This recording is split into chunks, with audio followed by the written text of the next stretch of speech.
Now I must tell you, continued the man in the corner, that after I had read the account of the double robbery, which appeared in the early afternoon papers, I set to work and had a good think. Yes, he added with a smile, noting Polly's look at the bit of string, on which he was still at work, yes. Aided by this small adjunct to continued thought, I made notes as to how I should proceed to discover the clever thief, who had carried off a small fortune in a single night. Of course, my methods are not those of a London detective. He has his own way of going to work. The one who was conducting this case questioned the unfortunate jeweler very closely about his servants and his household generally. I have 3 servants, explained Mr. Shipman, 2 of whom have been with me for many years. One, the housemaid, is a fairly newcomer. She has been here about 6 months. She came recommended by a friend, and bore an excellent character. She and the parlour-maid room together. The cook, who knew me when I was a schoolboy, sleeps alone. All 3 servants sleep on the floor above. I locked the jewels up in the safe which stands in the dressing-room. My keys and watch I placed, as usual, beside my bed. As a rule, I am a fairly light sleeper. I cannot understand how it could have happened, but you had better come up and have a look at the safe.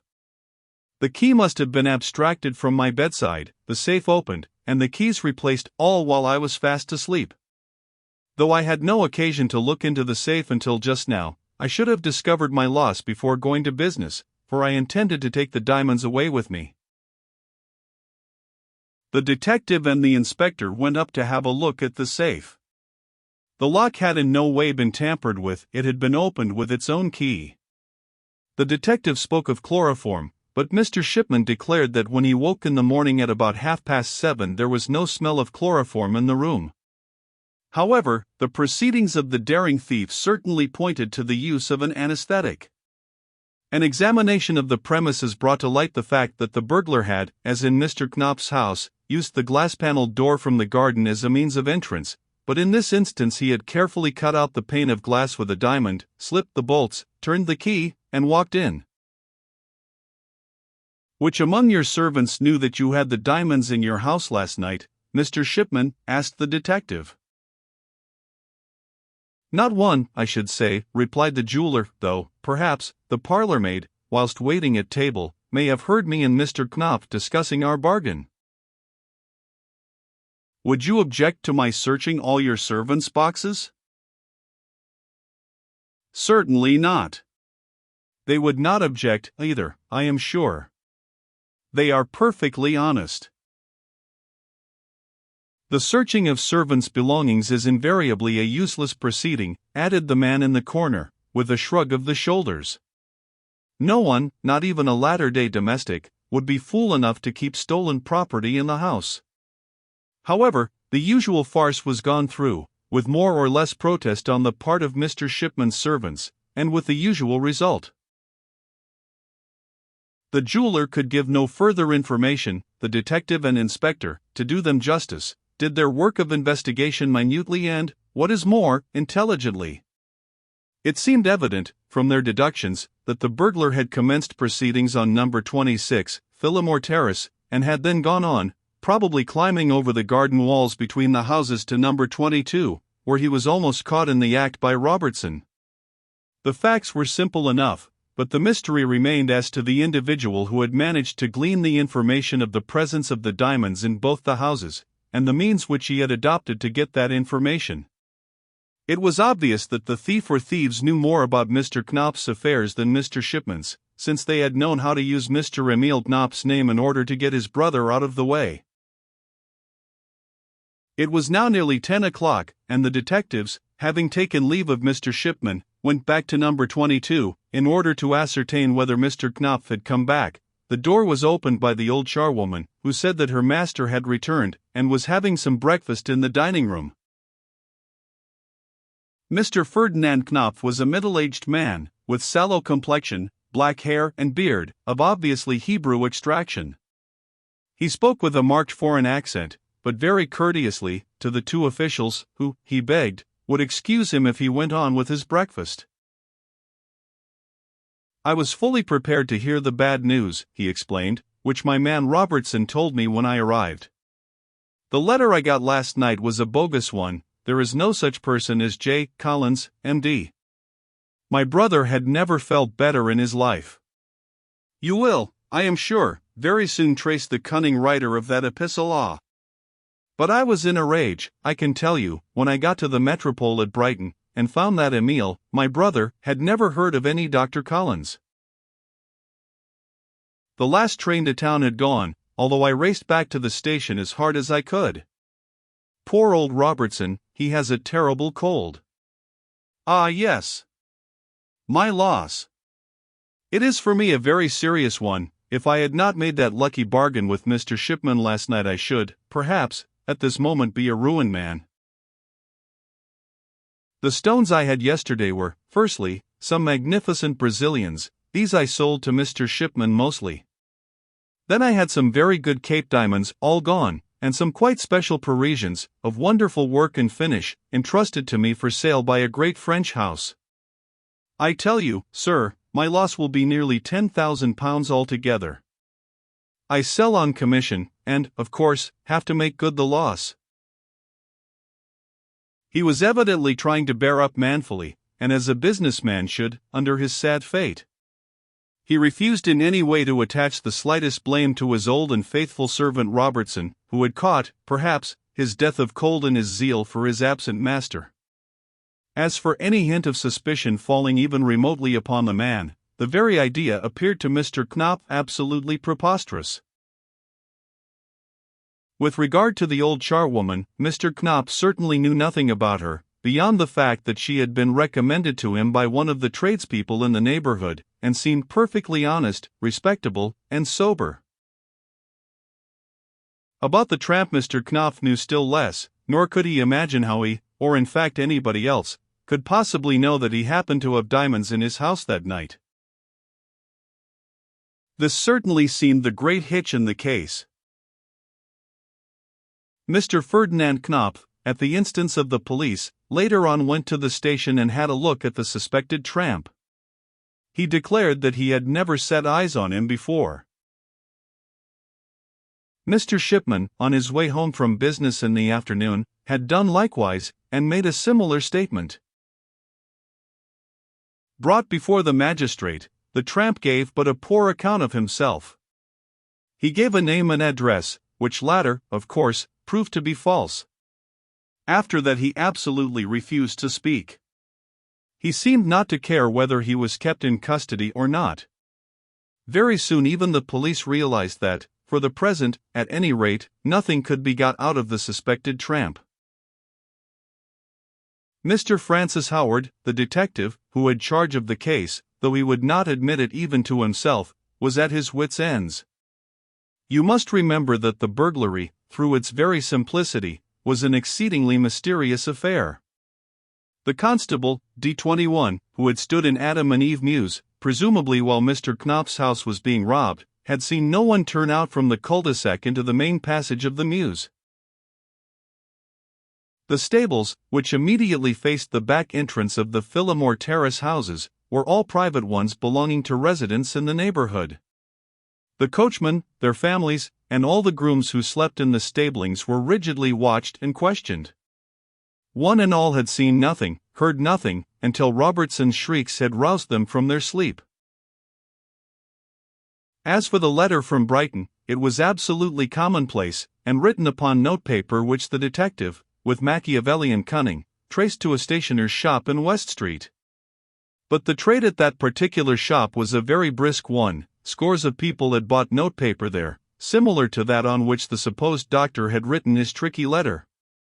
The handwriting was cramped, perhaps a disguised one. In any case, except under very exceptional circumstances, it could afford no clue to the identity of the thief.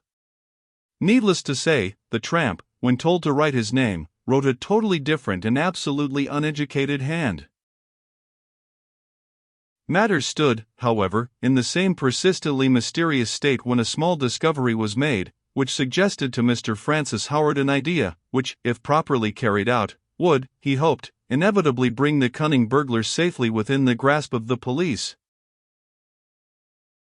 That was the discovery of a few of Mr. Knopf's diamonds, continued the man in the corner after a slight pause, evidently trampled into the ground by the thief whilst making his hurried exit through the garden of number 22, Phillimore Terrace. At the end of this garden there is a small studio which had been built by a former owner of the house, and behind it a small piece of waste ground about 7 feet square which had once been a rockery, and is still filled with large loose stones, in the shadow of which earwigs and woodlice innumerable have made a happy hunting ground. It was Robertson who, 2 days after the robbery, having need of a large stone, for some household purpose or other, dislodged one from that piece of waste ground, and found a few shining pebbles beneath it. Mr. Knopf took them round to the police station himself immediately, and identified the stones as some of his Parisian ones. Later on the detective went to view the place where the find had been made, and there conceived the plan upon which he built big cherished hopes. Acting upon the advice of Mr. Francis Howard, the police decided to let the anonymous tramp out of his safe retreat within the station, and to allow him to wander whithersoever he chose. A good idea, perhaps, the presumption being that, sooner or later, if the man was in any way mixed up with the cunning thieves, he would either rejoin his comrades or even lead the police to where the remnant of his hoard lay hidden. Needless to say, his footsteps were to be literally dogged. The wretched tramp, on his discharge, wandered out of the yard, wrapping his thin coat round his shoulders, for it was a bitterly cold afternoon. He began operations by turning into the town hall tavern for a good feed and a copious drink. Mr. Francis Howard noted that he seemed to eye every passerby with suspicion, but he seemed to enjoy his dinner, and sat some time over his bottle of wine. It was close upon 4 o'clock when he left the tavern, and then began for the indefatigable Mr. Howard one of the most wearisome and uninteresting chases, through the mazes of the London streets, he ever remembers to have made. Up Notting Hill, down the slums of Notting Dale, along the High Street, beyond Hammersmith, and through Shepherd's Bush did that anonymous tramp lead the unfortunate detective, never hurrying himself, stopping every now and then at a public house to get a drink, whither Mr. Howard did not always care to follow him. In spite of his fatigue, Mr. Francis Howard's hopes rose with every half-hour of this weary tramp. The man was obviously striding to kill time. He seemed to feel no weariness, but walked on, perhaps suspecting that he was being followed. At last, with a beating heart, though half perished with cold, and with terribly sore feet, the detective began to realize that the tramp was gradually working his way back towards Kensington. It was then close upon 11 o'clock at night. Once or twice the man had walked up and down the High Street, from St. Paul's School to Derry and Tom's shops and back again. He had looked down one or two of the side streets and, at last, he turned into Phillimore Terrace.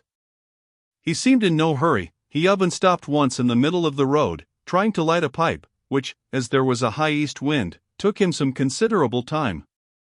Then he leisurely sauntered down the street, and turned into Adam and Eve Mews, with Mr. Francis Howard now close at his heels.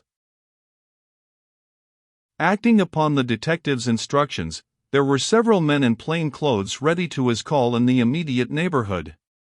2 stood within the shadow of the steps of the Congregational Church at the corner of the Mews, others were stationed well within a soft call.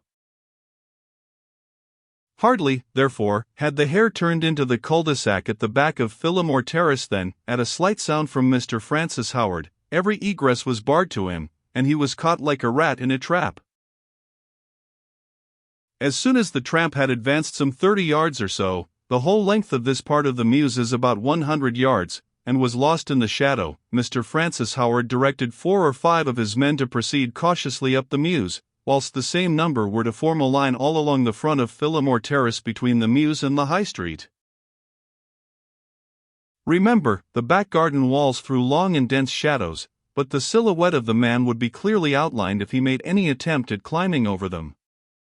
Mr. Howard felt quite sure that the thief was bent on recovering the stolen goods, which, no doubt, he had hidden in the rear of one of the houses. He would be caught in flagrante delicto, and, with a heavy sentence hovering over him, he would probably be induced to name his accomplice. Mr. Francis Howard was thoroughly enjoying himself. The minutes sped on. Absolute silence, in spite of the presence of so many men, reigned in the dark and deserted Mews. Of course, this night's adventure was never allowed to get into the papers, added the man in the corner with his mild smile. Had the plan been successful, we should have heard all about it, with a long eulogistic article as to the astuteness of our police, but as it was, well, the tramp sauntered up the mews, and there he remained for aught Mr. Francis Howard or the other constables could ever explain. The earth or the shadows swallowed him up.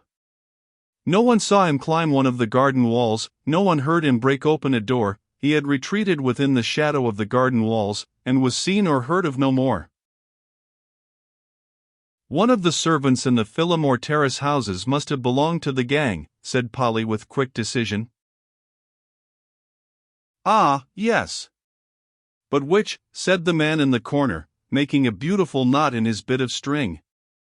"I can assure you that the police left not a stone unturned once more to catch sight of that tramp whom they had had in custody for 2 days, but not a trace of him could they find, nor of the diamonds, from that day to this."